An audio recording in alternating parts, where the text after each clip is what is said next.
From Los Angeles, the home of film and television, this is Film Music Live, a webcast featuring outstanding composers, orchestrators, filmmakers, and more from the world of music for film, television, and video games, talking about their work and answering your questions. Film Music Live is sponsored by the Film Music Network and Film Music Institute. And now the host of Film Music Live, Daniel Schweiger.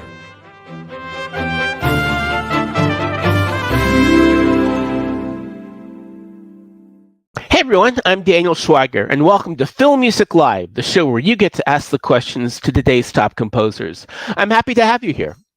From Björk to Sigur Rós and Jóhann Jóhannsson, it can be said that there's something mystical, meditative, and perhaps maddening in the Icelandic air that has touched so many of the musicians coming from a volcanic place of forlorn beauty to make their music reverberate across the world stage.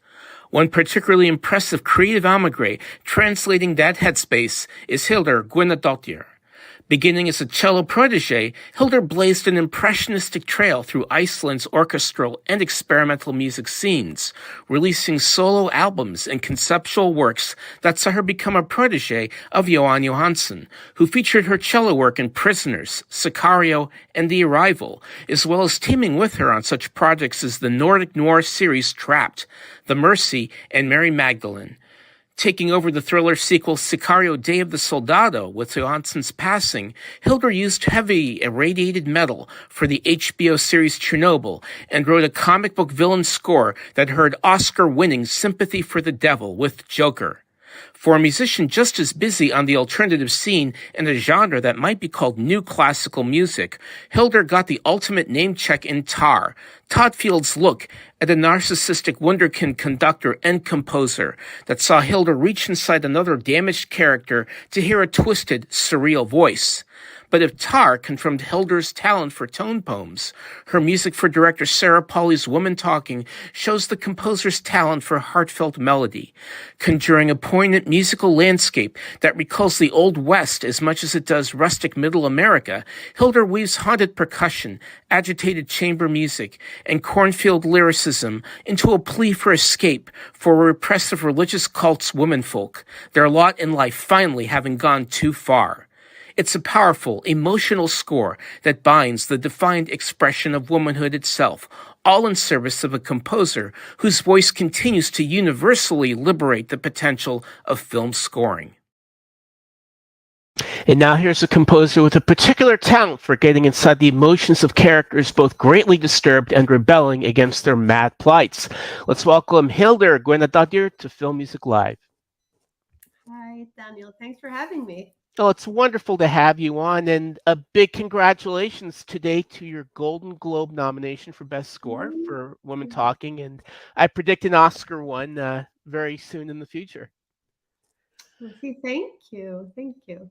So I guess let's start talking about that. One thing that really struck me, it's almost kind of like a Western score waiting to happen, and when I saw it, I had no idea that this even took place in 1975, let alone that it may have been set in today's society. When you're talking with Sarah Polley, who did the adaptation of the book and directed the film, what was the basic direction that you thought about taking to score this? Well, one thing I think that's very important to point out. This didn't happen in 1975. This was happening in the 2000s. Like in the I think the men that were found somewhat guilty in Bolivia, where this happens, I think they were charged in 2009. So this is quite recent.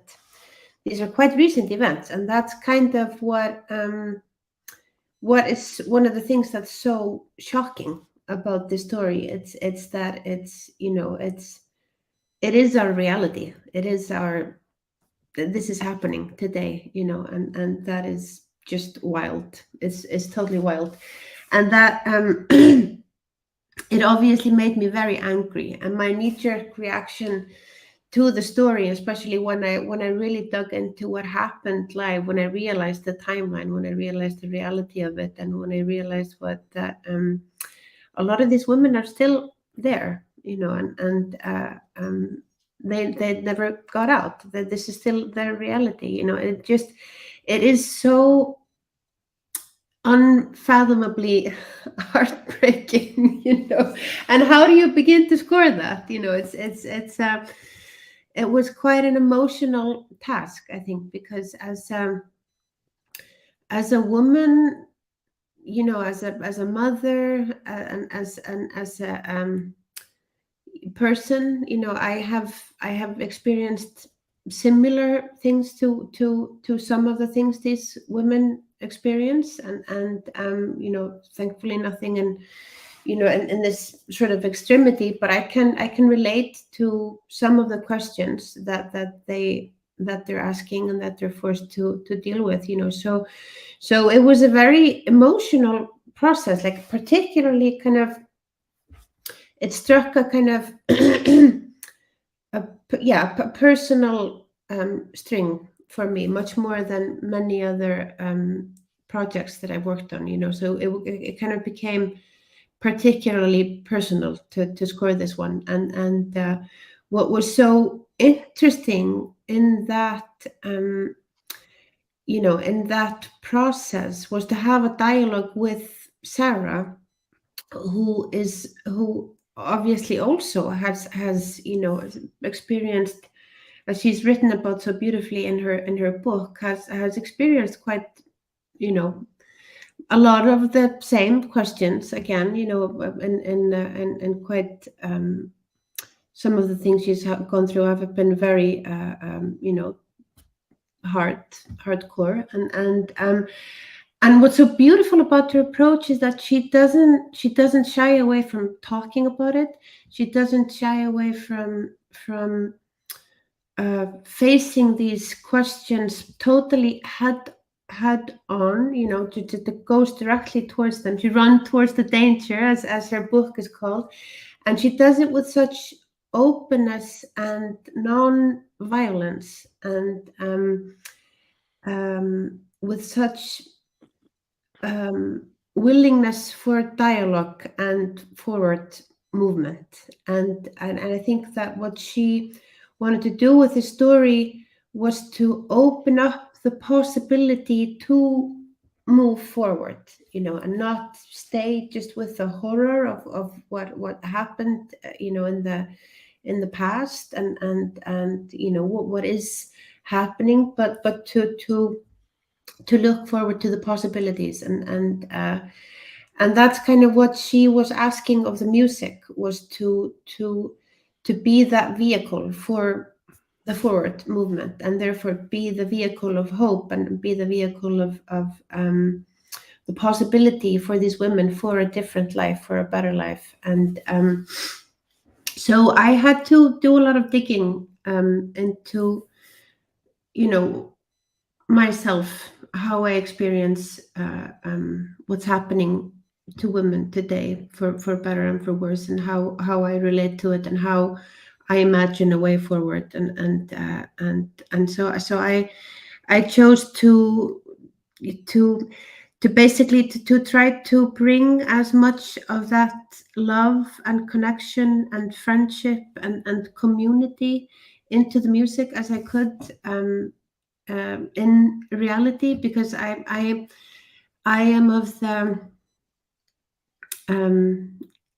opinion that you can very easily in music, you can hear when something is not honest, and so I often, especially when you're dealing with something, with a subject that's based on real events, I think it's important to be as honest as you can. So I wanted to be as honest as I could with the actual love and connection that was happening in the process of making the music. So I chose to work closely with one of my long-term collaborators, and one of my dearest friends in the world. So Skúli Sverrisson is the guitarist, and he performed most of the music, or all the guitar music for sure. And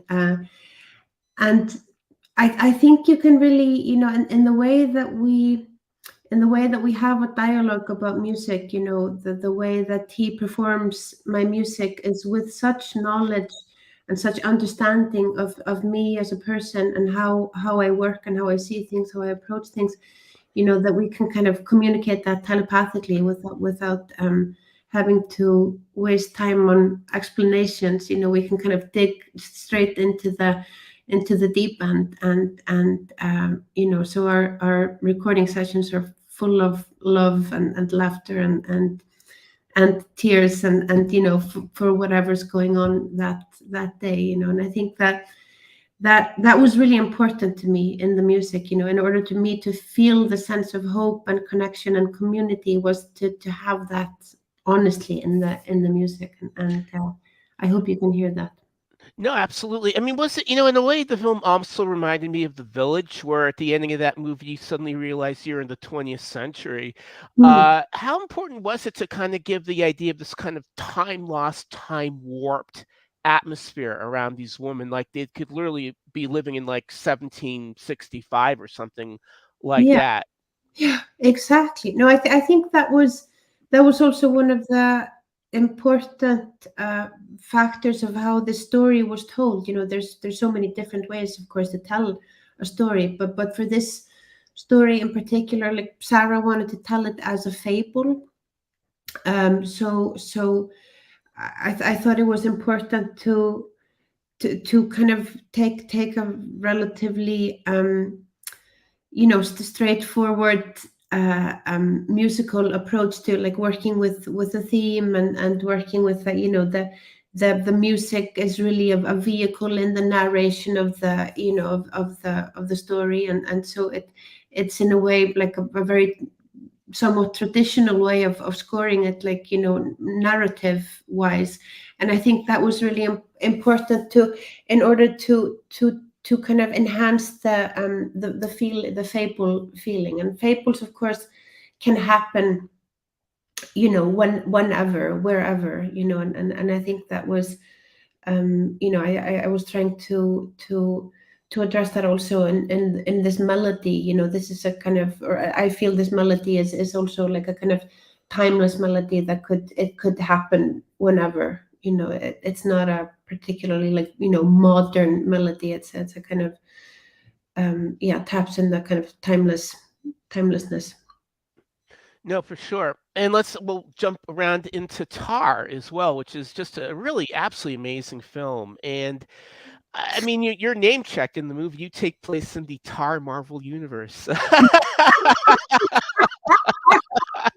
It's like she mentions you, she is a compatriot of yours. When Todd Field, began, I imagine you were involved right from the very beginnings of this. Did he mention, okay, we're gonna mention your name in this film? And one thing that really kind of hit me is that all the music, there's really nothing that's ever kind of played completely in Tar. It's always kind of fragments and like pieces and snippets. When Mhm. you wrote her piece, did you write it completely and then kind of leave it to Todd as to how he would use it in the film? No. Well, so yeah, I was in the script from the beginning. so so he finished the script, and then he wrote it for Kate, and so Kate was the first person on the job, and I came second right after her. So I had a dialogue with Todd for you know, for a really long time. I think I was on this film for like 1.5 years. So and he wrote the basically the way that the music she's writing, or like, you know, how the narrative of that works, you know. So she's clearly working on a melody, you know, the cellist changes the melody, like that was always written into the script. So when I first started writing her piece that she's writing, I started from the melody on, because that was how the structure of it was in the script. And also I think it's kind of, you know, there's so many layers to the music of Tar, you know. So um because basically, you know, Lydia Tarr is this character that Linda makes up, so that's the conductor persona, this brilliant conductor that can conquer, she can carry the world on her shoulders, and for better or for worse, she can thrust it around as well.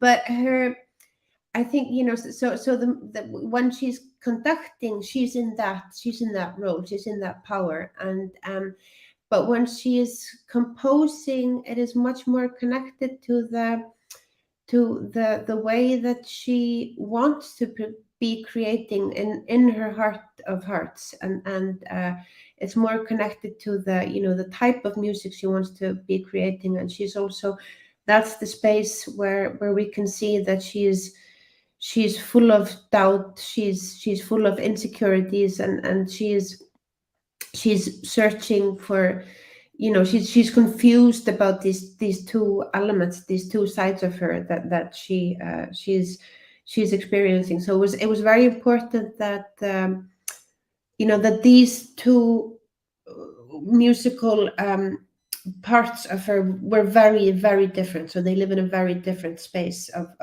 both the auditory experience and the psychological experience, basically. And then, of course, these are only like two layers of the music that we're experiencing. And then there's basically, when we set out to first work on the score, I thought it was very important, because, as you say, like, nothing ever gets finished. Like, it's not like a musical, or that we never get this like ta-da moment where something goes anywhere. We're always in the process, we're always like rehearsing, or we're writing, we're in the state of searching and working, and this is kind of the process that the musical process that I'm most excited about, and that I'm honestly most interested about, because I as much as I love performing music and releasing music, I think the road to get to the concert, like, the way you practice, the way you write, the way you set up your surroundings, the way your studio is,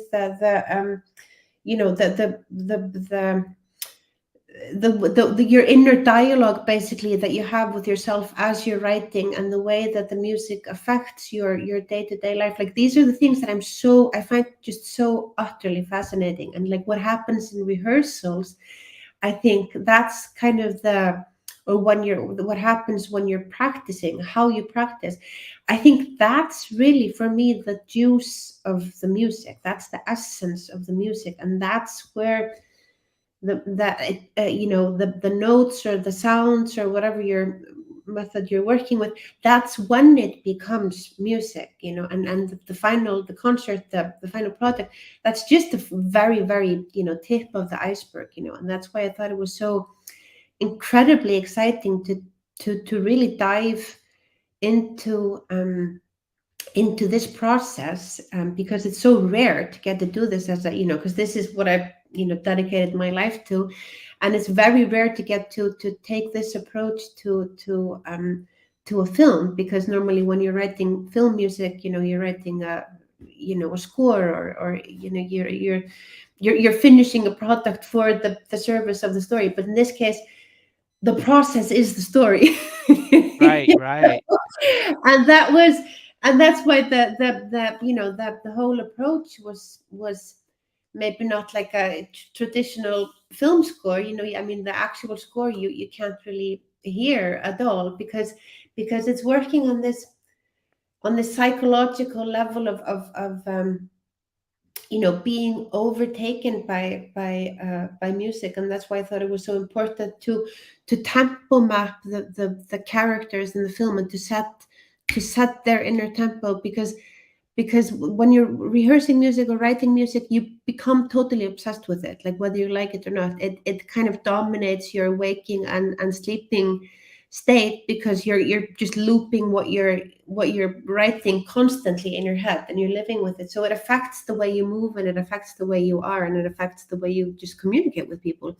So I wrote a lot of music for that purpose, so the filmmakers, we could all be on the same page.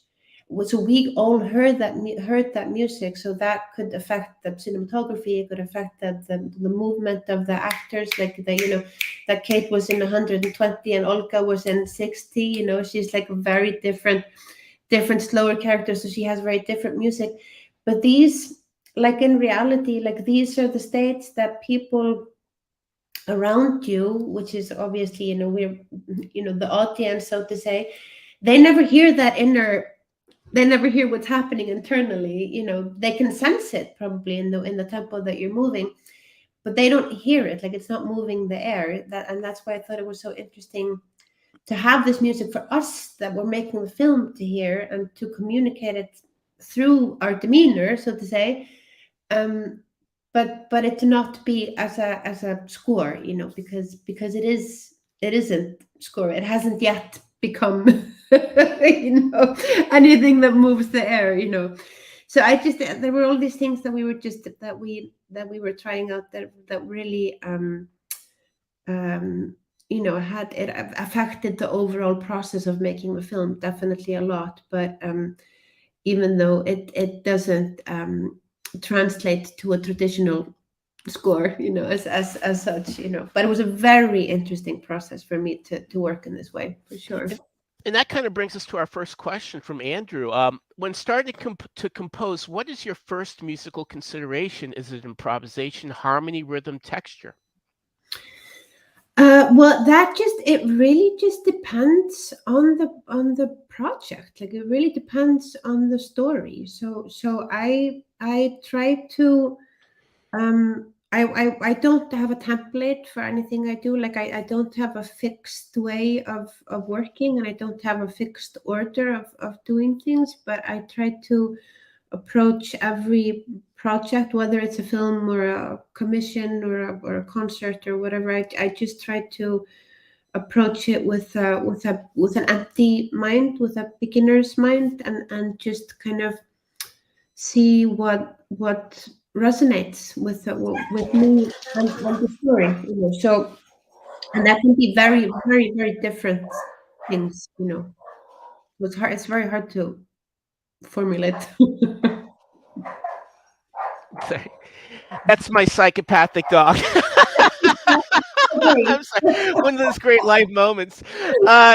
So this actually brings us to our next question. I think a lot of people noticed your work, with Johan Johansson, which is kind of how you came to fruition through him.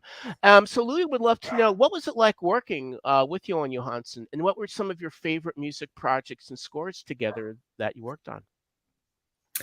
Yeah, well, we Johan and I were friends since the 90s in Iceland. So we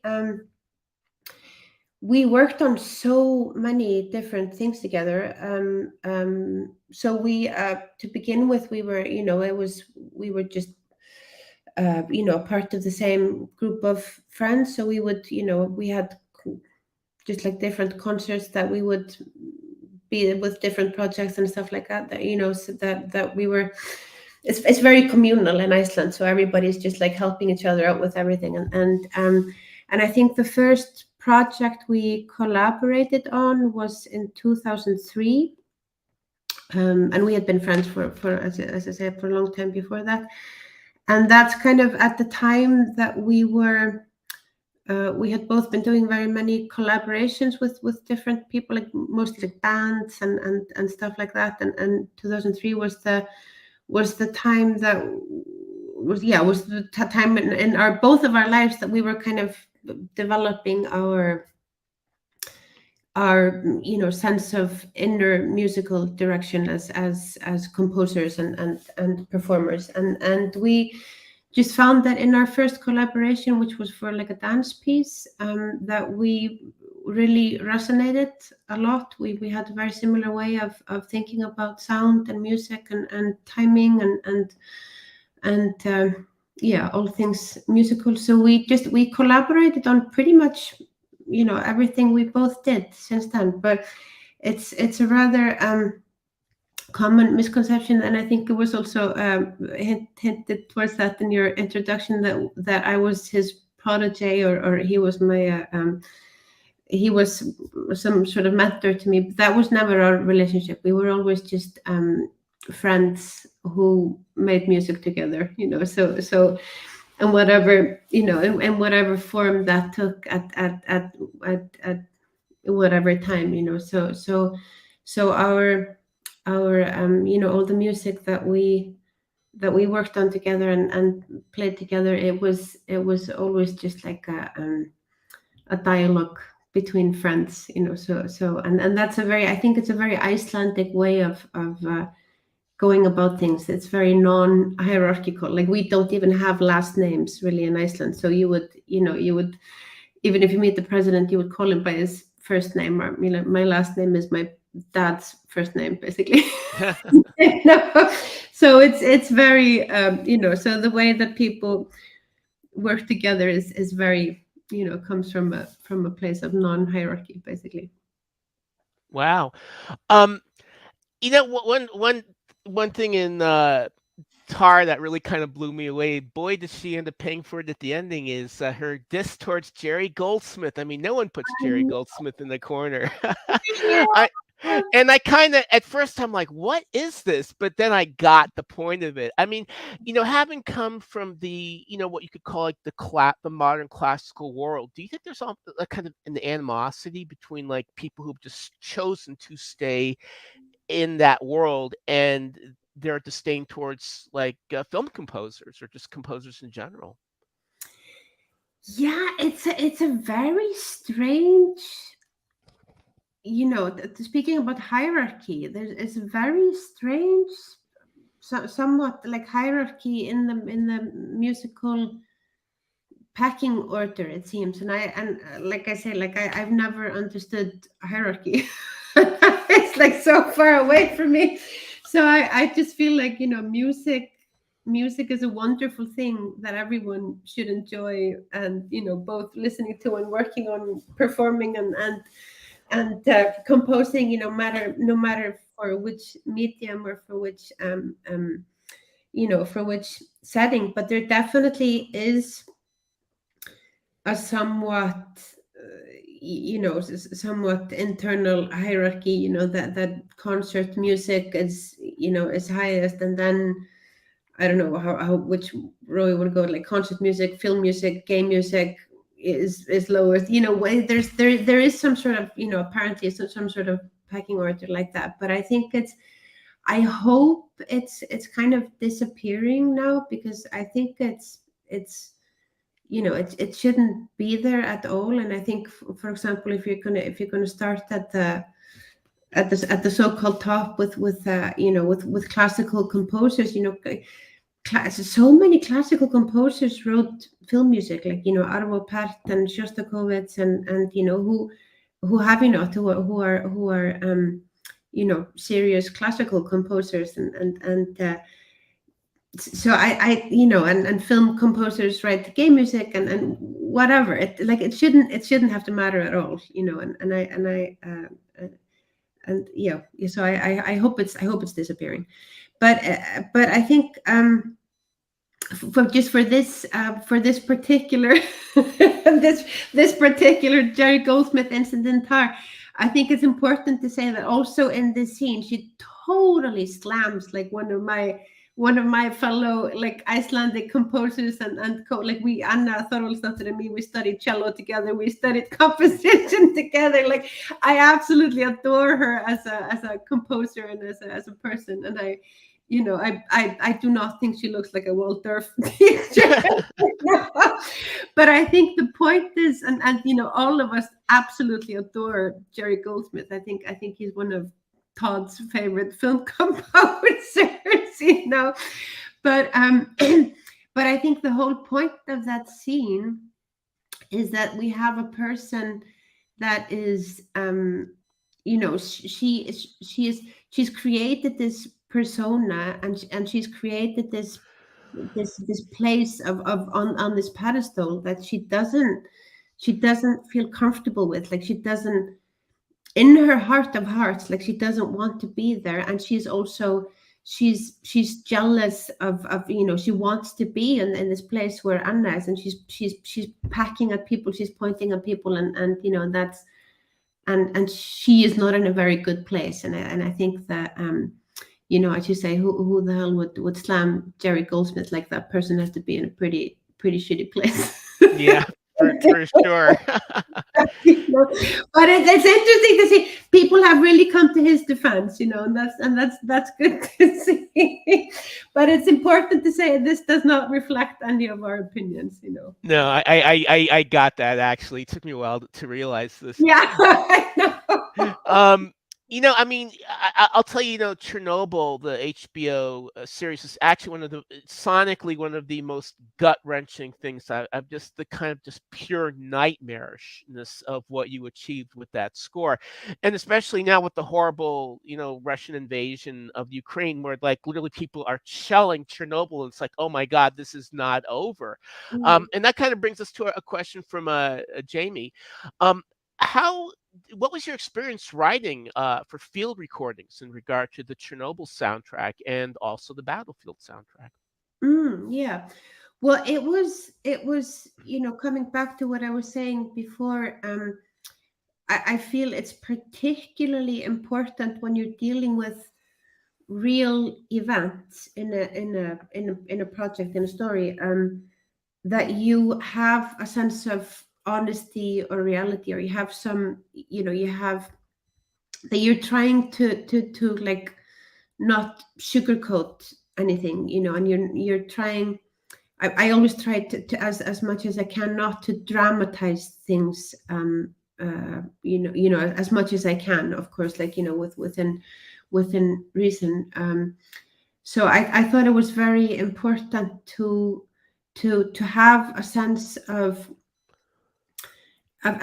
like, what does radiation actually feel like, because obviously when you have a picture, like you have the images, you have the acting, you have the sound, like there's only, like, one of the biggest characters in Chernobyl is the radiation, but it's the thing that you can't see with your eyes. Like it's the thing that you have to somehow feel, and the music somehow it felt like the best vehicle to translate the radiation, what the radiation felt like, because music has such an incredible power to just really smack you in the emotional gut, whether you like it or not. Like you can't really escape it. Like even if you close your eyes, you're still going to feel the sound, so the music is still going to affect you, even though you don't want to hear it. So for me, I felt it was important to try to understand what radiation sounded like, so to say, as much as I could. So I went to Lithuania, to this power plant which is the sister power plant to Chernobyl. So it's as close to what Chernobyl would be like today if it was still it was still up and running. And I basically I went in there to listen. So I went in there to record the sounds that it was making by itself. Like I didn't want to go in there, like slam doors and activate the space, but I wanted to listen to how the space sounded like by itself, like how the radiation actually sounds like. And then I took those field recordings and then I molded them. It was kind of like taking clay and molding it into shape, and molded those recordings into musical material. So the whole score is made out of those actual recordings of the nuclear power plant. So there's no instrument in that whole score. So it's actual radiation that you hear. Wow. Now we've got a hi from your Carl, who is your orchestrator on the Joker, and that actually brings me to my question, which is that Todd Phillips released the first picture from the sequel, which is a musical. I imagine you're going to be scoring this. What can you say about? Are you contributing to the musical part of this, or writing the underscore underneath it, or? I'm afraid I've been instructed to say nothing. As of now, I'm sorry to disappoint, but so I can't reveal anything apparently, but there's definitely going to be a lot of music in the film. I can say that. I mean, that was almost kind of like a real first in a lot of ways. The score, deservedly winning. And that music really got you inside a psychopath's head. But again, the way that he was depicted is that you actually have quite a bit of sympathy for this character. I mean, was that because having dealt with so many psychopaths in your scores, was this a particular challenge getting inside the Joker's head? Well, yeah, because I think it's not so straightforward. I think because like as we see in this story, like he wasn't always a psychopath. He wasn't always bad. Like there's a reason why he became the way he became, and I think that I imagine that is the same with all mentally ill people. They're not just like all bad. It's not black and white. That most of these people or all of these people are in need of help. And I think what we see in the film and what we very sadly see all around us. And not to mention like how what happened during and after the pandemic, like the lack of care that people are getting, who are in real need of help. I think that's it's hard to come to terms with that. It's hard to and I think that's one of the things that made Joker so kind of why touched the string in so many people was that we also kind of had to, as an audience, we had to kind of look at like, okay, how do I react when I see that person on the bus? Like, do I help or do I look away? And what are we doing as a society? It's not all black and white, I think, and I think that's what the music is a part of. Like it's not just mean music. It's two-sided. Now, Dale says that the first time he ever heard the Haldrophone was on the Sono album Life Metal, which predated the Joker. How did your collaboration with Sun come about, and can you talk about this unique instrument, and does it make an appearance in Tar? Right, yeah. So Sun, they're my dear friends, Stephen and Greg. I've known them since probably also the late 90s, early 2000s, because I my background is obviously first in classical cello playing, but then I wanted, as a teenager, started playing with bands and went into experimental music, and then I studied electroacoustic composition. So I didn't study film composition. I was much more living in the experimental world in my late teens and early 20s, and that's where I met those guys, Stephen and Greg. So we were playing a lot of the same concerts, and we just became really good friends. So I've collaborated with them quite a bit, actually. I've played quite a few concerts with them, and yeah, Stephen is he's one of my closest friends. He's the person that probably sends me the sweetest text messages of all people in the world. He's a very very sweet person and a very dear friend, and yeah, so yeah, the Halduraphone is an instrument made by another friend, you're probably starting to see a trend in the way that I work. I pretty much just work with my friends or family. so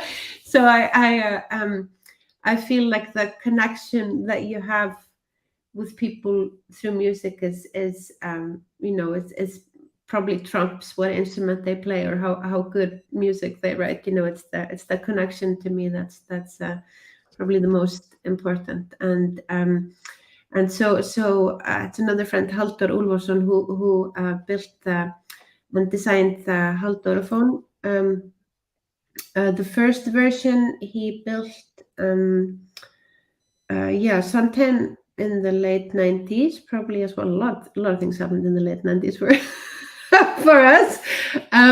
So he started developing this kind of feedback instrument originally as an acoustic guitar, because our group of friends, who I was in this band called Moom at the time, and we would always, when we were hanging out as friends, we would always like play music together, and he was one of the only people that didn't play any music, so he developed this instrument basically to be able to jam along. And then he wanted to develop it further, and so he wanted to choose another instrument to base this feedback system on, that he could work with another musician on.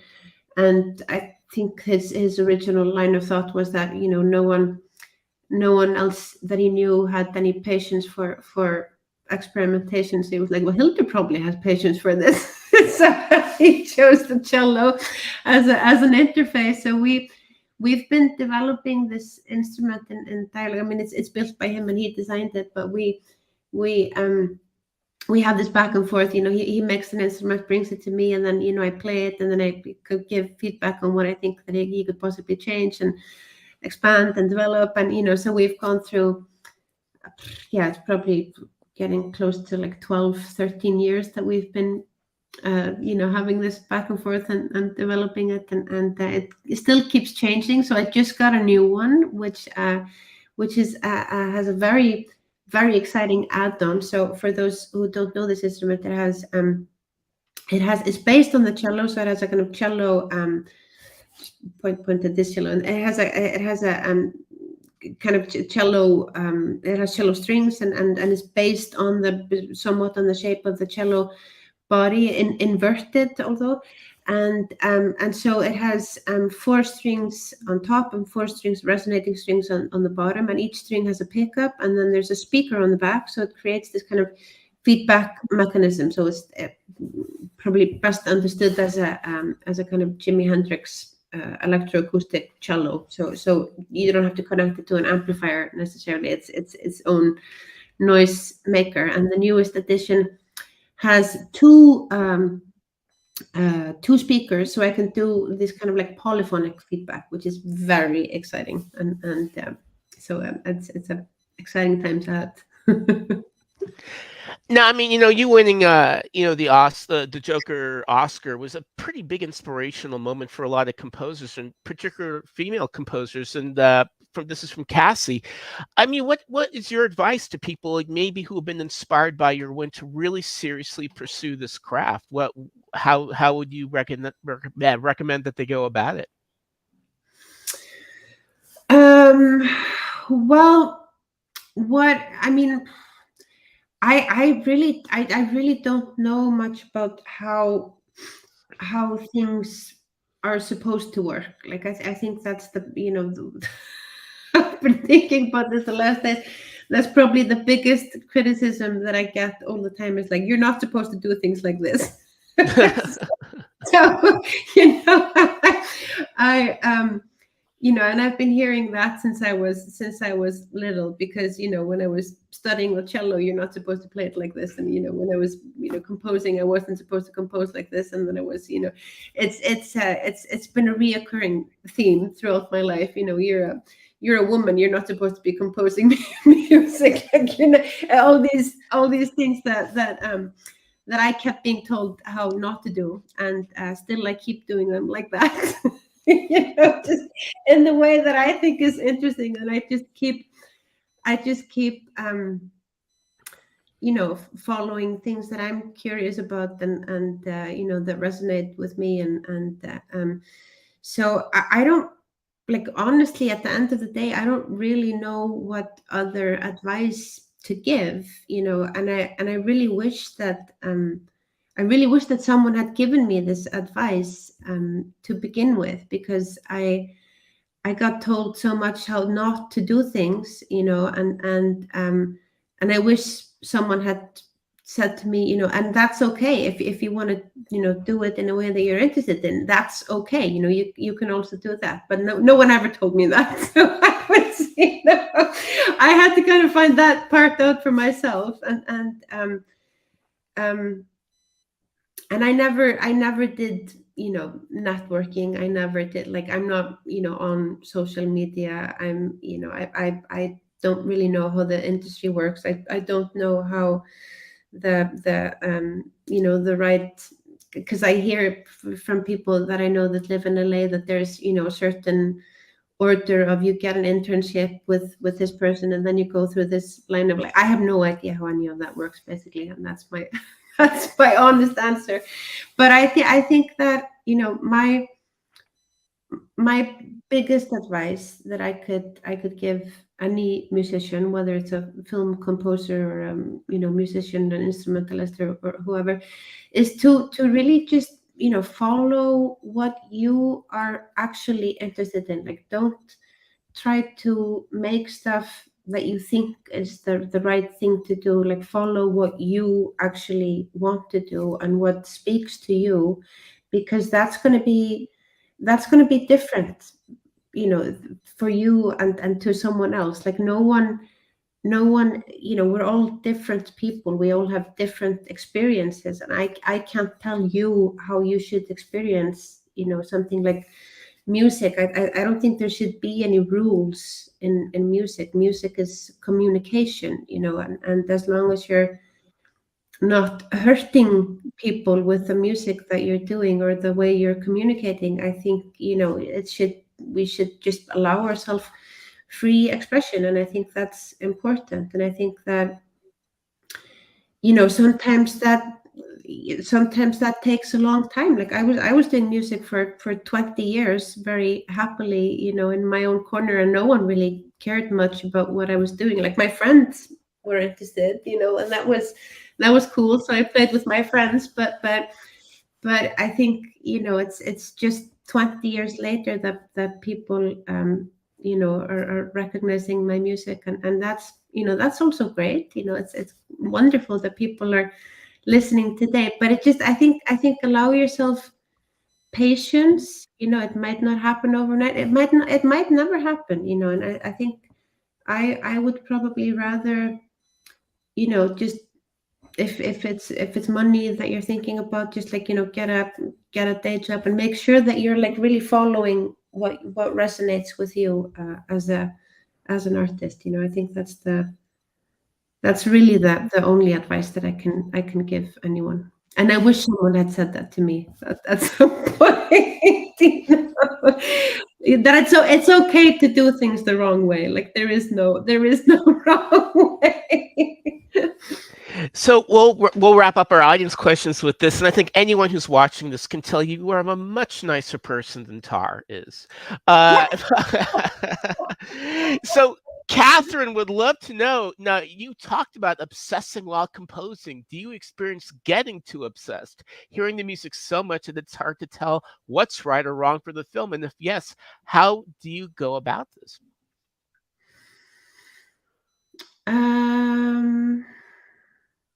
Getting too obsessed and hearing too well.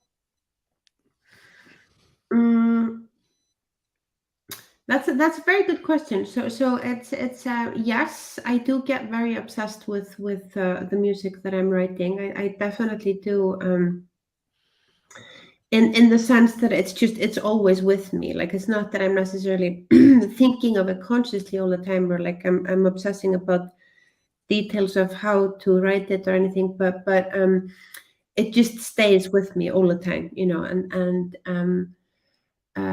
but whether or not, like, I get hung up on whether something is right or wrong for a film, probably not, because I think the the thing with when you're working on film music, and what makes film music different than just like writing music for yourself, is that you are having an extended dialogue with sometimes a lot of people, sometimes mostly a director, but sometimes there's more people involved. So you're telling a story, not just from your perspective, but you have to agree with a lot of people on the perspective of the story that you're telling. And sometimes sometimes you try something and it doesn't work. A lot of times that happens, that you have a very strong idea, and then just it doesn't sit with the image, it doesn't sit with what's being told. And I think the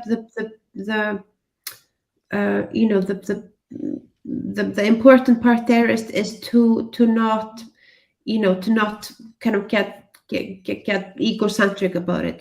That you have to be willing to let go of stuff that doesn't work, and that's not it's not personal. That doesn't mean that the music is bad. It just possibly doesn't work, and I don't think I really have a problem with that. Like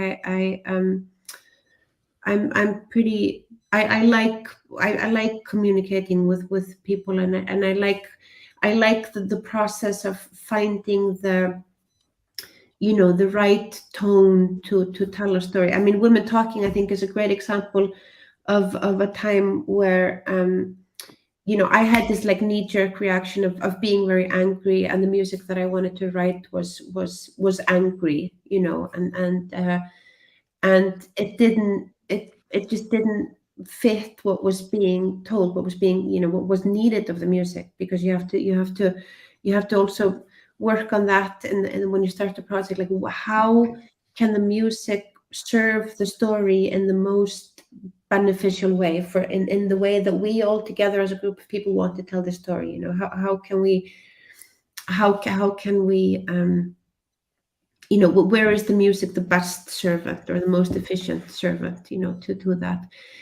And that's such a great and fun process, and you can't be egocentric in that. And in mine and Sarah's dialogue, for example, the role of the role of the music was different than I had imagined. And I'm so happy that we had that dialogue, and that we came to that conclusion. We went through this process of finding the right tone, because I think it's all much better for it. And the music is, I'm so happy with this music, and I'm so happy with this film. It's great. And again, that gives us our final bonus question to wrap up our show with. Ivan Sorkin would love to congratulate you on your nomination today for the Golden Globes for Women Talking. And he'd love to know, in which other genre would you like to work in the future? Animation, comedy? What can you do that you want people to know about? Yeah, exactly. Well, that's another good question. Well, I don't really think in I don't really think in labels. Like, I don't think in genres, and I don't think in yeah in yeah, I think, like, genres is a type of label, and I just I don't really experience things like that. I just kind of look at things individually to how does that, whatever that is, how does that make me feel, and how do I connect with the story, and so there, I don't know, it just depends. Like, whatever rocks my boat that day. Could be whatever. Well, Hildur, it is true to say you indeed do rock. I just want to thank you so much for joining us at Film Music Live. I want you all to watch Tar on demand. I think it's on 4K Blu-ray at the end of the year. And Woman Talking is opening in theaters on December 23rd, with Hildur's scores available on Deutsche Grammophon Records, and I think Lakeshore Records for Woman Talking. A big thanks to our publicist Thomas Miskews, Asenath Nakayama, and Pfeiffer Horowitz. And thanks to Mark Northam, Mark Banning, and our producer Dale Turner. And I will be seeing you on the next Film Music Live, January 28th, when Nathan Johnson joins us to unpeel the glass onion. Hildur, congratulations again to you. Thank you. Thanks, everybody. Thank you. Thank you.